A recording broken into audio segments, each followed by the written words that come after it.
오늘 이 시간에는 본문 말씀을 중심해서 완전한 자로 세워보자 라고 하는 제목을 가지고 같이 은혜 받고자 합니다.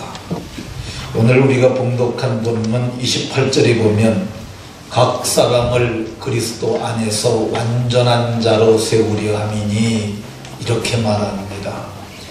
그리스도 안에서 완전한 자들이 있어요. 그리고 완전한 자로 세워질 수 있어요. 그러니까 완전한 자로 세워보자, 이 제목 가지고 같이 은혜 받도록 하겠습니다. 한번 따라 하십시다. 완전한 자로 세워보자. 옆 사람과 서로 인사하면서 이렇게 서로에게 복을 빌어줍니다. 완전한 자가 되셨으니 완전한 자를 또 세워봅시다. 네, 4층도 한번 해보겠습니다. 다 같이 한 번 더. 완전한 자가 되셨으니 완전한 자를 또 세워봅시다.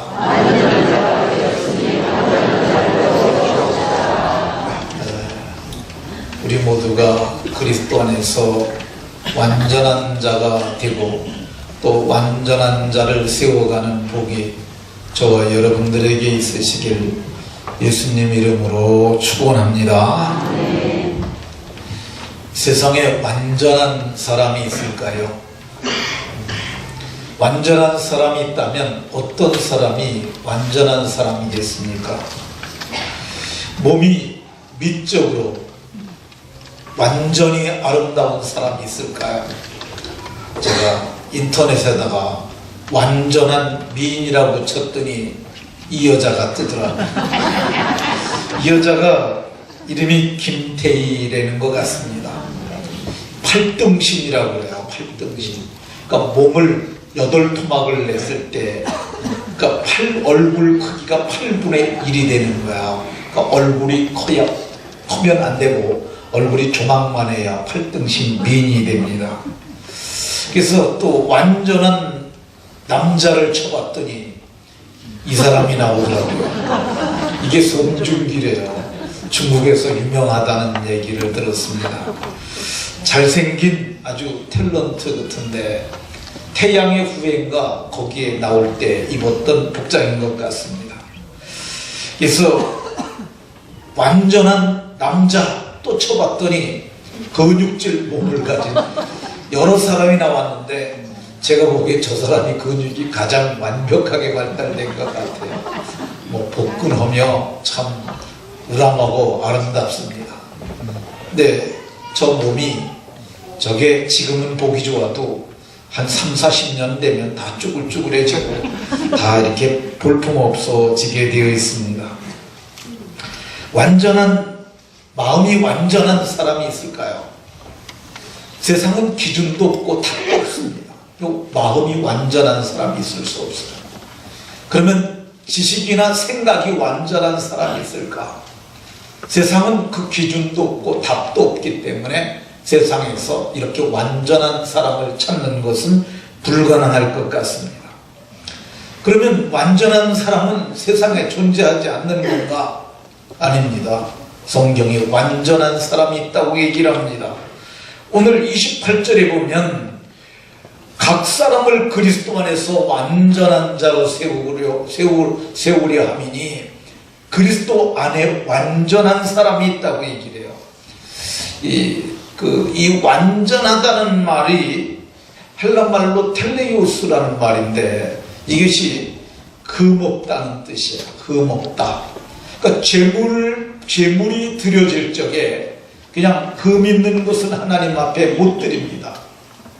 그래서 검사를 하는 거예요. 제사장들이 짐승의 얼굴부터 발끝까지 이게 다 검사를 해서 이건 흠이 없는 제물이니 하나님께 드려도 됩니다 라고 그러면 그때 하나님 앞에 서는 건데, 근데 오늘 성경에 이 하나님이 받으실 만한 완전한 자가 있다고 얘기를 합니다. 또 하나님이 받으실 만한 완전한 자가 어떻게 세워질까? 우리가 골로새서 1장을 보고 있는데 22절에 보면은 그 그의 육체의 죽으심으로 말미암아, 그가 예수님입니다. 예수님이 육체의 죽으심으로 말미암아 우리가 하나님과 화목하게 되었어요. 전에는 원수가 되었었는데 하나님과 화목하게 하셔서 거룩하고 흠없고 책망할 것이 없는 자로 그 앞에 세우려고 하나님이 이 의도하시고 목적을 가지고 계시다고 얘기해요.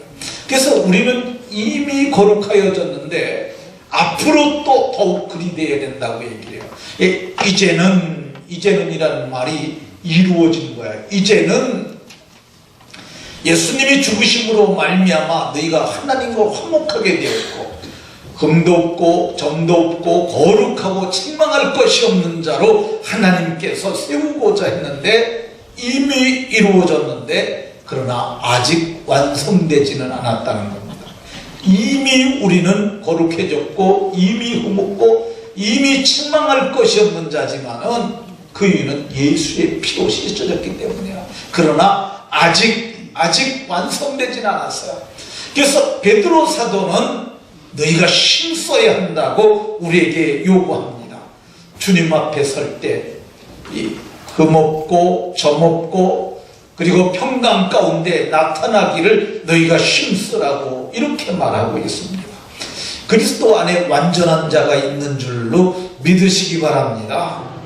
그럼 완전한 자가 도대체 어떤 사람일까? 13절에 보게 되면은 우리를 흑암의 권세에서 건져내사, 우리는 누구겠어요? 이 편지를 바울 사도가 쓰는 거니까 바울과 함께 복음을 전하는 사람들이 우리에게 속하고요. 이 편지는 골로새 교회에 보내는 편지니까 골로새 교회 성도들이 여기에 속하는 겁니다. 그러니까 예수 믿어 구원받은 성도들을 흑암의 권세에서 건져내셔가지고 이 건져냈을 뿐만 아니라 사탄의 나라에서 아들의 나라로 옮겼다고 얘기를 하고 있습니다. 예수님이 이 땅에 오시기 전에는 세상이 흑암이었다고 얘기를 해요. 근데 흑암에 있던 백성들에게 빛으로 오신 분이 있는데 그분이 예수님이에요. 근데 예수님께서 이 땅에 오셔서 우리를 어둠에서 빛으로 사탄의 나라에서 아들의 나라로 옮기도록 은혜를 베풀어 주셨다는 거예요. 근데 그냥 옮겨지지 아니하고 옮기는 자들이 있어야 돼요. 옮기는 자들. 바울 사도가 이렇게 사도행전 26장에서 아그리빠 왕 앞에서 얘기를 합니다. 하나님이 나를 구원해서 이방인들에게 보냈는데 그 이유가 뭐냐? 저들로 하여금 눈을 뜨게 하고 이 영안이 열리게 해서 어둠에서 빛으로 사탄의 권세에서 하나님께로 돌아오게 하고 그리고 하나님 나라의 기업을 얻게 하려고 하나님께서 은혜를 베푸셨다고 얘기를 합니다. 그러니까 이게 오늘 완전한 자는 어떤 자냐? 사탄의 나라에서 돌아온 사람이고 어둠에서 빛으로 나온 사람이고 아들의 나라에 와 있는 사람들입니다. 그 사람들이 누구겠어요? 저입니다. 제가 그런 사람들이에요. 저만 그럴까요? 여러분들도 마찬가지죠. 어둠에서 빛으로 사탄의 권세에서 하나님께서 해방시켜서 아들의 나라로 옮긴 저와 여러분들이 바로 완전한 자로 세움을 입은 자인 줄로 깨달으시기 바랍니다. 이 정체를 깨달아야 돼요. 내가 어둠에서 빛으로 나온 사람이구나. 이 은혜 가운데 거하시기를 예수님 이름으로 축원합니다. 이 완전한 자는 어떤 사람이냐? 지금 우리 1장 보고 있는데 14절에서 그 아들 안에서 그 아들이 누구냐 하면 하나님의 아들 예수님이에요. 우리가 속량 곧 죄사함을 얻었는데 속량 곧 죄사함을 받은 자들이 이 사람들이 완전한 자들이에요. 오늘 성경이 얘기하는 아들은 예수님인데 우리가 모두가 허물과 죄로 죽어서 영원한 지옥의 중보를 기다릴 수밖에 없었어요. 근데 이 죄값으로 죽었기 때문에 죄의 삭선 사망이라고 그러잖아요. 죄값으로 죽었기 때문에 값을 치르기 전에는 우리가 거기서 노역날 수가 없었어요.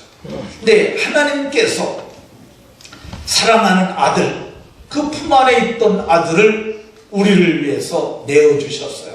독생자를 주셨으니 그 말이 아들을 내어주셨다는 거예요.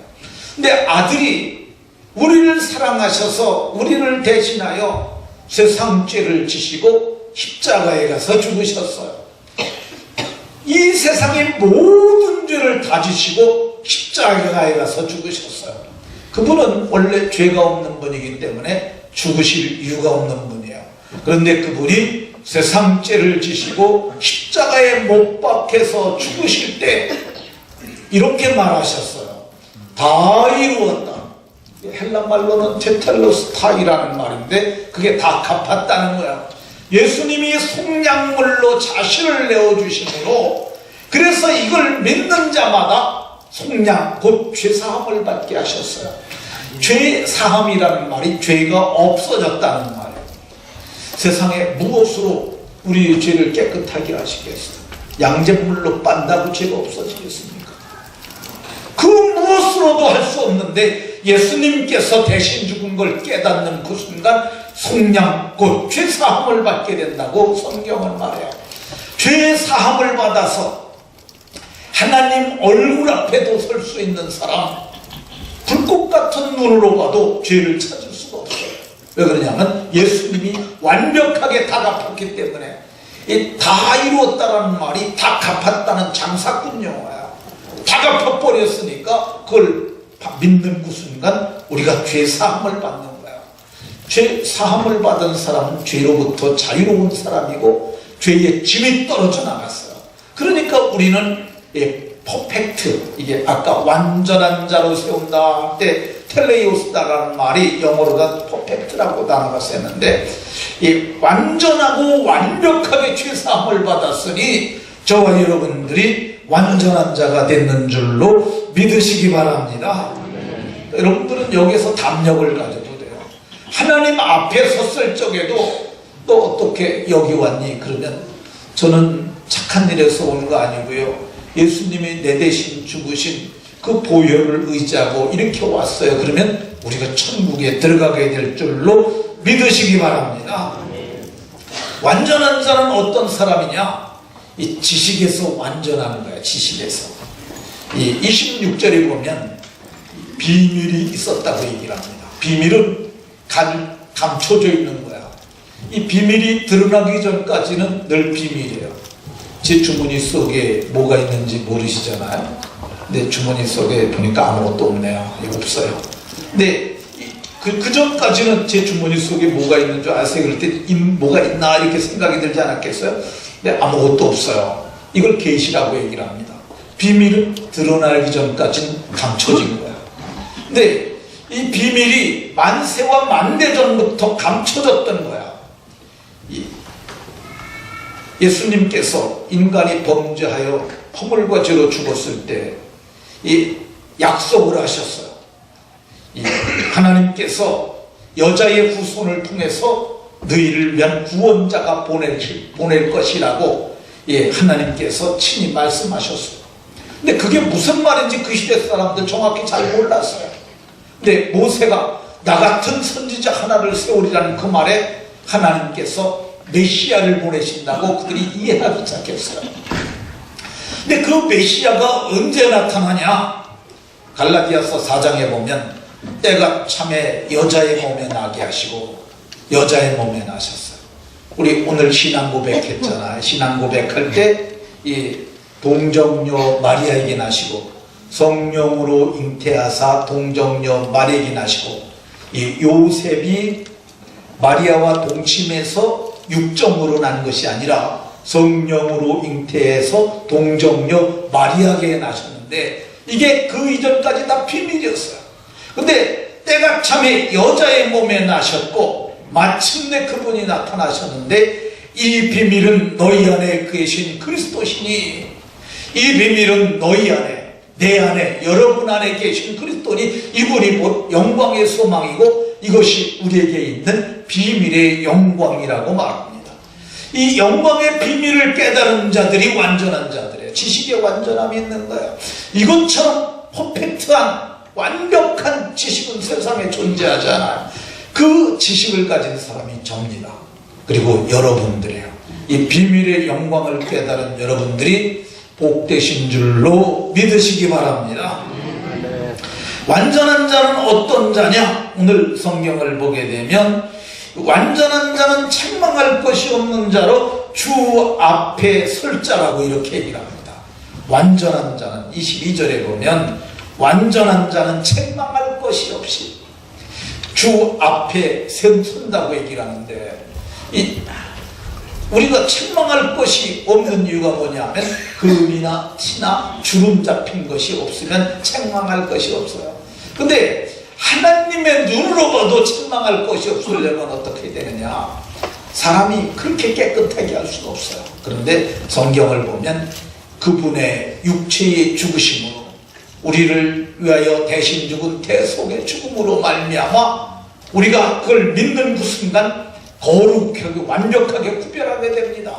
그리고 흠없고 책망할 것이 없는 그런 사람들로 세워지게 되는데 이 은혜를 입은 사람들, 이런 사람들이 바로 완전한 자예요.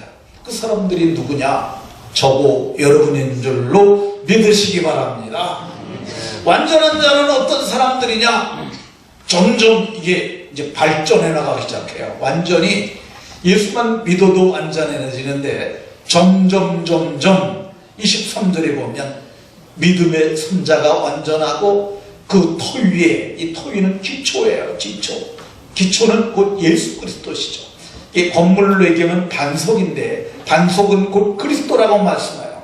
그래서 복음의 소망에서 흔들리지 아니하는 사람들, 이런 사람들이 곧 완전한 자들이에요. 누가 다른 이단을 가지고 오고 이단 교리를 가져오고 어떤 그 무엇을 가지고 와도 저는 제 믿음이 흔들리지 않을 거라고 생각을 해요. 이거 누구도 뺏어갈 수 없습니다. 저는 제 믿음에 확신을 해요. 제가 십자가에 못 박혀, 이 말은 좀 지나치긴 한데, 목에 칼이 들어온다고 해도, 제가 목에 칼이 들어온다고 해도 저는 믿음을 배반하지 않을 것 같아요. 근데 이 사람들이 완전한 자들, 저만 믿음을 배반하지 않겠습니까? 여기에도 제가 보기에 믿음을 배반하지 아니할 정말 이 소망에 흔들리지 않는 사람들이 전 많다고 생각을 해요. 우리가 제자 훈련하는데 제자 훈련 끝날 때마다 우리가 단기 여행합니다. 우리가 이제 총신대학교 가는데 총신대학교 신학대 학원 양지에 있는데 목사님들이 어떻게 훈련받는지 가서 보는 거야. 거기 갔다 오면서 순교자 기념관 가요. 근데 순교자 기념관 가면은 목사님들만 순교한 게 아니라 수많은 성도들이 순교한 것을 볼 수 있어요. 근데 그분들도 믿음에 굳게 서고 그 터 위에 흔들리지 아니하는 소망을 굳게 잡은 사람들이에요. 이런 사람들이 완전한 사람들인데 여러분들이 이미 완전해졌으니 그 앞에 설 수 있도록 완전해지는 복이 있으시길 예수님 이름으로 축원합니다. 자, 완전한 자는 어떤 사람들이냐? 복음의 일꾼이 된 사람이에요. 일꾼. 그러니까 교회에도 보면 일꾼이 있어요. 세상에도 보면 일꾼이 있어요. 옛날에 과거에는 꼴꾼이라는 것이 있었어요. 꼴꾼. 농사를 짓는 농부가 이 지경이 많게 되면은 이거 일은 많고 어떻게 농사를 짓까 하다가 소를 돌볼 수 있도록 어린 아이, 그 꼴만 기는 꼴꾼도 듭니다. 그래서 꼴 먹이고 꼴 베개하고 그러는 것이 있는데 그건 사실 일꾼 측에 못 들죠. 일꾼은 어떤 거냐? 어떤 일을 맡겨도 그 일을 능히 감당해내는 사람이야. 짐이 무겁다고 도망가는 사람들이 아니에요. 기둥과 같은 사람들이에요. 기둥은 어떤 사람들이냐? 기둥은 짐을 질 수 있어야 돼요. 우리 교회 기둥이 큰 기둥이 3개 있어요. 건축학적으로 보면 저쪽에 하나 있고 가운데 하나 있고 저기 하나 있고 이게 제일 큰 기둥인데 제일 큰 기둥, 제일 중량이 많은 건 이거예요. 요 가운데 있는 기둥. 이 기둥. 이 기둥은 저기 목재로 싸놔서 그 기둥이 안 보이는데 제가 이 기둥이 원래는 이렇게 크게 설계됐어요. 제가 이렇게 하면 안 된다고 그랬어요. 건물 가운데 저렇게 큰 기둥이 있으면 어떡하냐. 그랬더니 그 사람들이 그럼 두껍게 해야 합니다. 그래서 저 기둥은 쇠가 이렇게 두꺼워요. 그러니까 다른 기둥 크기는 좁지만은 두께가 이렇게 있는 거예요. 저게 큰 기둥이야. 이걸 다 받치고 있는 거야. 그러니까 기둥은 우리 교회는 저 기둥이 가장 힘을 많이 지고 있는 거죠. 마찬가지로 교회라는 이 공동체에도 짐을 지는 일꾼들이 있어요. 그게 가장 큰 짐은 아무래도 담임 목사가 짐을 많이 질 거예요. 장로님들이 짐을 많이 집니다. 안수 집사님들, 원사님들, 그리고 재직들이 짐을 지는 거죠. 근데 성경은 말하기를 내가 이 복음의 일꾼 되었다고 얘기해요. 짐을 지는 일꾼들이 완전한 자들인 줄로 믿으시기 바랍니다. 시간이 많이 지나가서 일부 때는 다 했는데 제가 빨리 좀 하도록 하겠습니다. 완전한 자는 어떤 삶을 살아야 할까? 오늘 성경을 보면 말씀을 이루려 함이니 말씀을 이루래. 교회의 일꾼이 되었으니 내게 주신 직분을 따라 목사는 목사의 직분에 맞는 일을 해서 말씀을 이루는 거고요. 장로님들은 치리하는 일을 담당한 사람들이니까 그 직분을 따라 교사는 교사의 직분을 따라 가르치는 일을 하면서 말씀을 이루는 사람들입니다. 완전한 자는 어떤 거냐? 성도를 위하여 받는 괴로움을 기뻐하고 24절에 그러잖아요. 너희를 위하여 받는 괴로움. 이 바울 사도가 일을 하는 동안 힘든 여정이 많았어요. 매도 맞고요, 돌로도 맞고요, 수욕도 당하고 이 힘든 여정을 많이 겪었어요. 그럼에도 불구하고 내가 너희를 위하여 받는 괴로움을 기뻐했다고 이렇게 말씀하고 있어요. 이게 완전한 자예요. 아비의 마음이고 어미의 마음이에요. 여러분들이 아기를 하나 낳으면 그 아기를 전 먹이는 것부터 그렇잖아요. 이 뒤를 가려주는 일부터 이게 얼마나 괴로운 거야. 정말 참 결혼하자마자 이게 뱃속에 있을 땐 소리도 하나도 안 나더니 나오자마자 그냥 빽빽대기 시작을 해가지고 그렇잖아요. 밤중에도 울지요. 젖달라고 울지요. 뭐 어쨌든 쌌다고 울지요. 이게 얼마나 괴로워요. 근데 그 괴로움을 엄마는 기뻐하잖아요. 이 바울 사도는 성도 섬기는 일을 기뻐했던 자기의 경험을 얘기를 하고 있는데 완전한 자는 어떤 거냐? 성도 섬기는 일을 기뻐하는 거예요. 그래서 우리 교회 새로 등록한 성도를 찾아가서 권하고 하는 일, 이거 기뻐하는 사람들, 이게 완전한 자들이에요. 완전한 자는 어떤 사람들이냐? 24절에 보면은 그리스도의 남은 고난을 그의 몸된 교회를 위하여 내 육체에 채우노라. 참 그리스도의 남겨진 고난. 예수님께서 9시에 못 박히셔서 오후 3시에 돌아가셨습니다. 근데 보통 사람들은 8시간 정도에 죽는데요. 그래서 일몰전에 그를 끌어내립니다. 뼈를 부러뜨리고. 근데 예수님은 좀 일찍 돌아가셨어요. 근데 많은 사람들이 예수님이 일찍 돌아가신 것이 그게 우리에게 남겨진 고난이라고 얘기를 합니다. 십자가에서 남겨진 고난. 그래서 자기 십자가를 져야 되는데 한두 시간에 자기 몫을 우리에게 남겨주셨다고 얘기를 하는데 어쨌든 그리스도께서 우리에게 남겨주신 사명으로 주신 이 몸된 교회를 위한 고난, 이거를 내 몸이 힘들어도 감당하라고 이렇게 말하고 있습니다. 그러니까 내 육체에 채우는 사람들, 이거 아비된 사람들이고 이런 사람들이 완전한 자라고 얘기를 해요. 완전한 자는 어떤 사람이냐? 29절에 보면 힘을 다하여 수고하노라. 내 속에 능력으로 역사하시느니 곧 성령이죠. 성령의 감동을 따라 그분의 역사를 따라 힘을 다한다는 말은 전심전력이라는 거야. 그래서 사실 여기 찬양대 오신 분들도 어제도 열심히 일하고 피곤하고 그럴 텐데도 그 아침에 알람 맞춰놓고, 이거 아니면은 더 푸잘 수도 있는데 알람 맞춰놓고 일찍 나와서 하잖아요. 이게 힘을 다하여 수고하는 거죠. 내게 맡겨주신 직분을 따라 힘을 다하여 수고하는 사람들, 완전한 자들입니다. 여러분들이 오늘 제가 4가지의 완전한 자를 얘기를 했는데, 모두가 이 말씀을 따라 완전한 자가 되어지는 은혜가 더 있으시길 예수님 이름으로 축원합니다.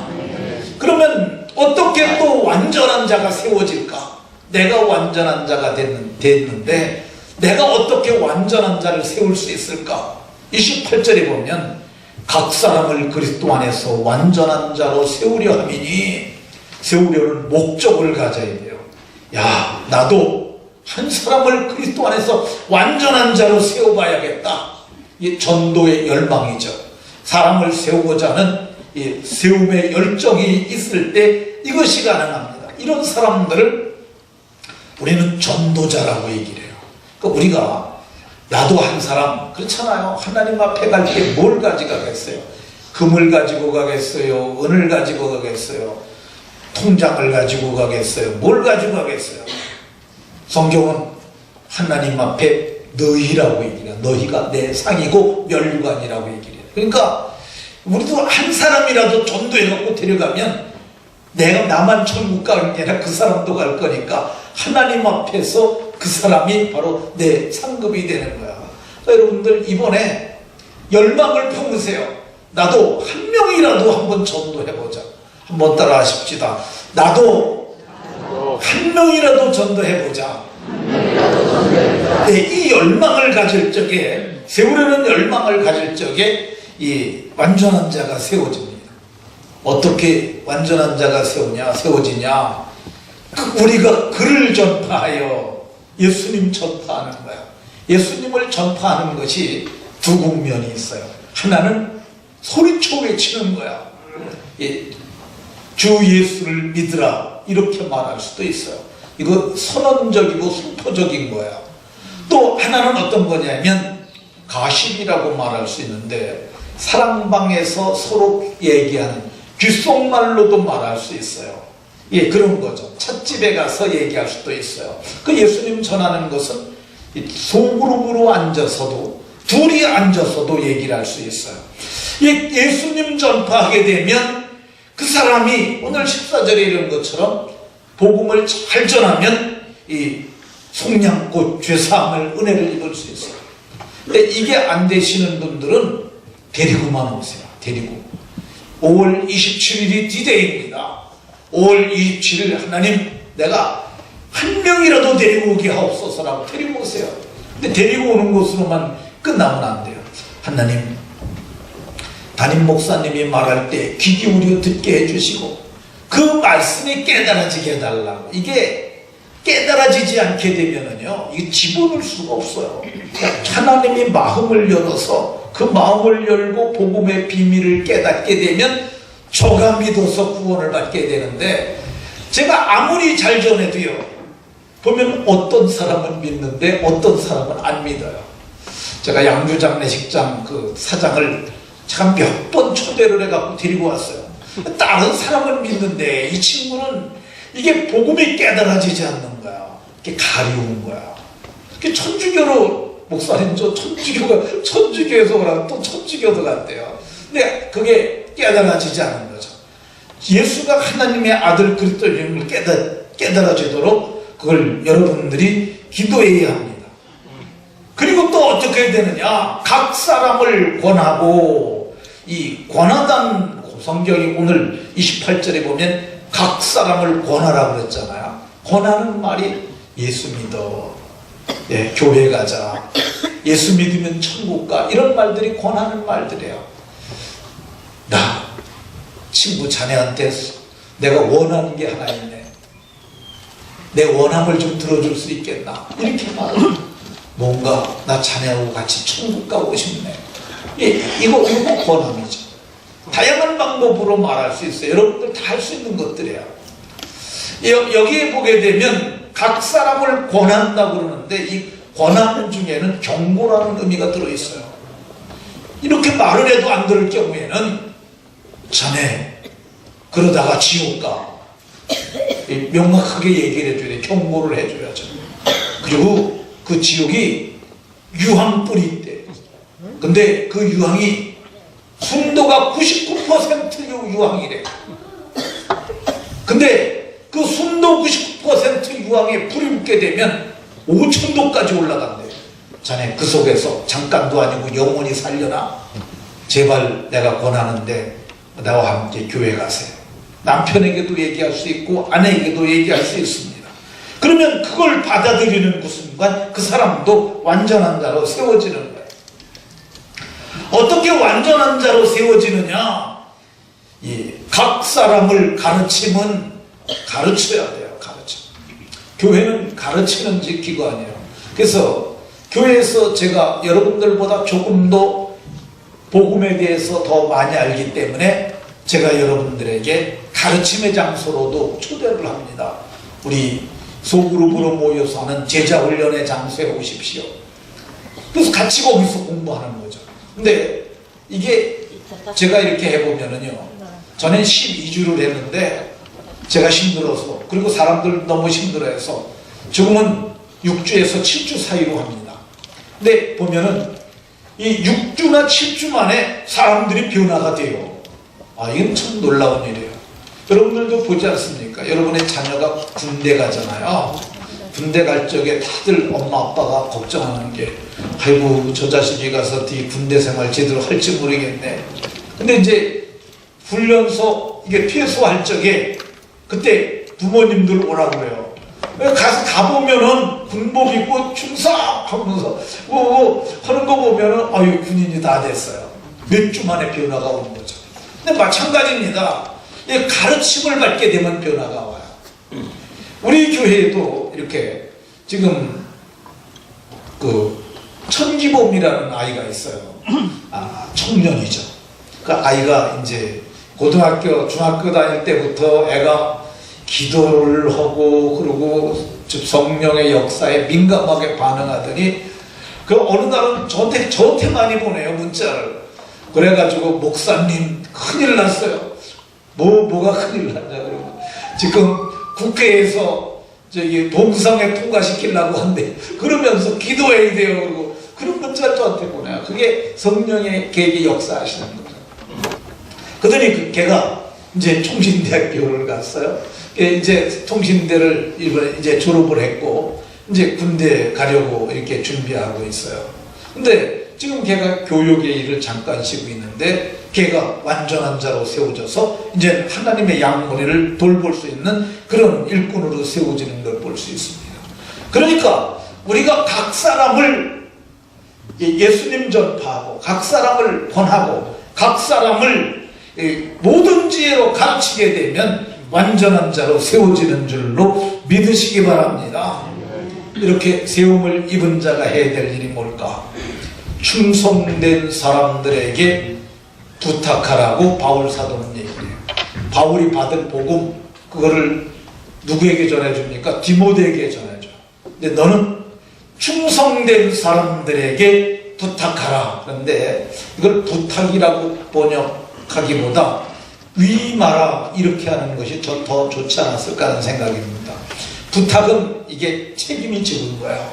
위임은 책임을 아주 크게 느끼게 받는 거야. 근데 바울 사도는 충성된 사람들에게 내가 내게 한 말 그거 들려주라고 얘기를 해요. 그리고 그 사람들은 어떻게 합니까? 또 다른 사람을 가르치라고 얘기를 해요. 또 다른 사람. 그러니까 복음이 바울에게서 디모데에서 충성된 자가 또 다른 자를, 그렇게 해서 복음은 주님 오시는 그날까지 전승되어야 할 책무를 제가 받았고 여러분들도 받았습니다. 말씀을 마치도록 하겠습니다. 모두가 완전한 자로 세움을 입었으니 또 다른 완전한 자, 사과 한 개를 주는 게 아니라 또 다른 사과 하나를 심으면, 사과나무 하나를 주면 거기서 또 다른 사과가 열리게 되어 있습니다. 저와 여러분들이 사과를 주는 자들이 아니라 사과나무를 심어서 그들로 하여금 열매 맺게 하는 복음의 사람들이 다 되시길 예수님 이름으로 축원합니다.